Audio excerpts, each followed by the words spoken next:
this is like spermatogenesis, in detail. So this one, spermatogonia. All right, this is the stem cell. This is, so it is a spermatogonia, it is a stem cell. Where is it? When is it?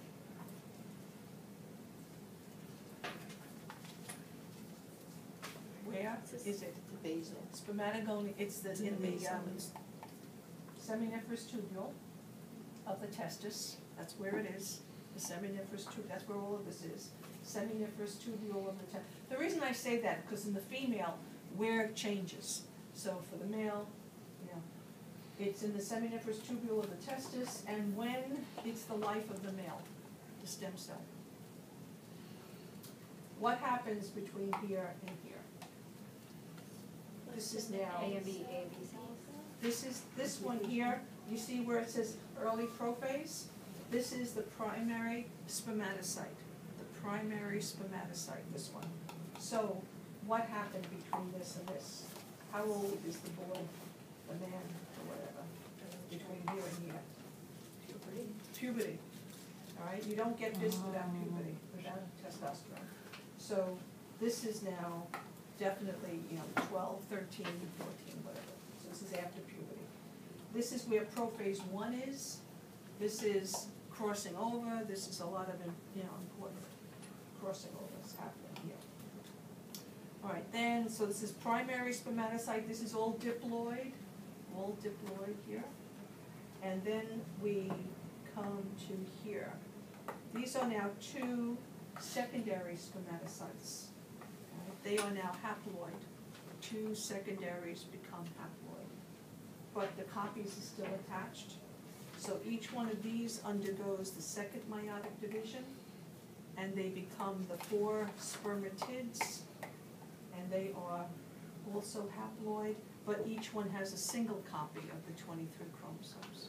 So they're ready to combine with the other 23. All of this is in the seminiferous tubule of the male. Right? So for the male, it's pretty direct. Good? You're going to see that for sure. This one is only really good for the end of it, as far as the male goes. From here up, don't bother with. I'm not asking it. It's just from here down. Okay, so these are the spermatids that look the same. Between here and here is what? What happened between this and that? What's the term for? This is spermatogenesis, forming the spermatids. What's the term for changing it or differentiating it from this to the actual functional sperm? This is spermiogenesis. From here to here, spermiogenesis. This is spermato, and then this is spermio. All of this again in seminiferous tubule. All right, so there's not much on this one. Then I have quite a few models of that mid-sagittal cut. This is just like that cut that we just saw. And you know what? I'm going to show you the other one because that's the one. Here's the styrofoam. I think it's back there. Nail. Yeah. This just has the pinholes in it. And then the others are the same. Oh, no, I just started taking it. Oh, good. Okay. I'm going to YouTube it now, actually.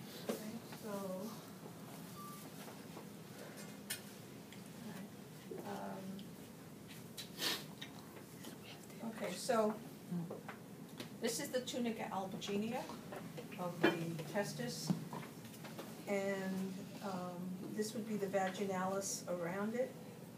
This, if you have to look closely, there's a little orange line here, between, right just deep to the skin of the scrotum, and that little orange line is the dartos muscle. The dartos muscle. This is the epididymis. All of this is the pampiniform plexus of the testicular vein and the testicular artery.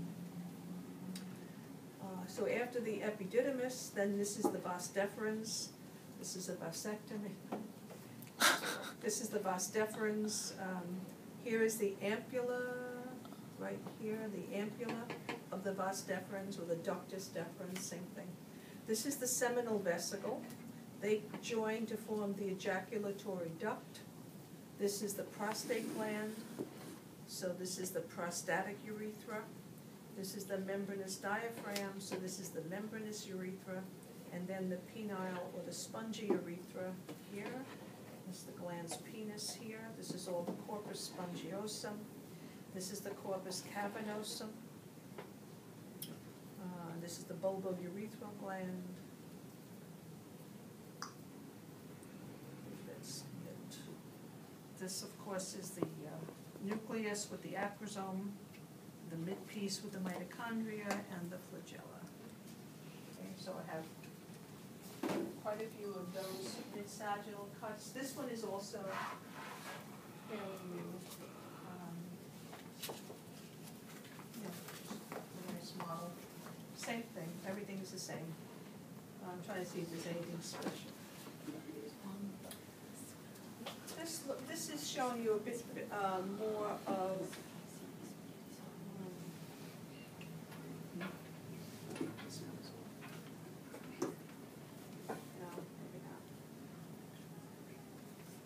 I'm looking for a spermatic cord that looks like a spermatic cord. You know where? I'll get that. These come from the torsos. And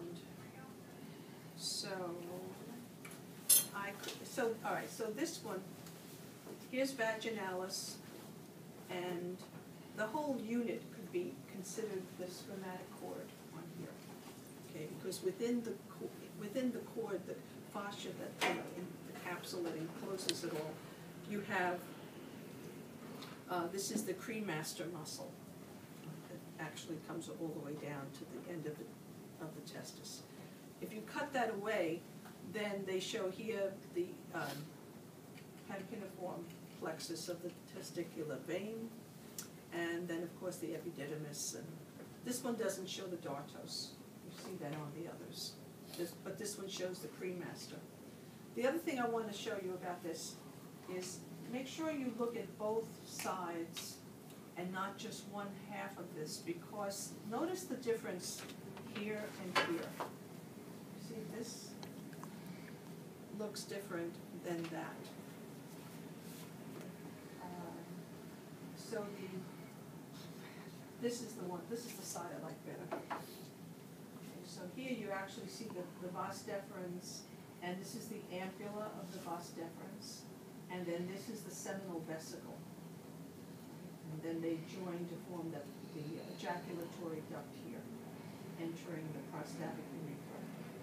So this one is better. This half, not so much. Just not as specific. Okay. So I think those are the models. Slide-wise, we have quite a few slides. For the male, we're going to have